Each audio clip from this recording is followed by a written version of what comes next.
काय नेमकं विषय काय आहे की बांगलादेश कुठं आहे आणि आपलं कोल्हापूर कुठं आहे, त्यातलं शिंगणापूर कुठं आहे. जो बांगलादेशातून ज्या महिला आल्या त्या डायरेक्ट शिंगणापूर इतक्या लांब होऊन जर त्या इथे येऊ शकतात तर त्या कुठेही जाऊ शकतात. यामध्ये त्यासाठी आम्ही हा ठराव केलेला आहे की बांगलादेशी घुसखोरी जर थांबवायची असेल, आता जर मोठ्या लेवलला जर केंद्र लेवलला जर ती थांबू शकत नसेल, राज्य लेवलला थांबू शकत नसेल, तर आमचं गाव त्यासाठी सक्षम आहे की बांगलादेशी घुसखोर थांबावेत.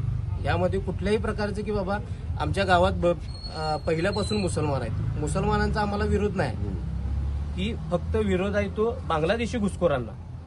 बांगलादेशातून जे आल्यात त्यासाठी आमचा विरोध आहे. त्यासाठी हा आम्ही ठराव केला.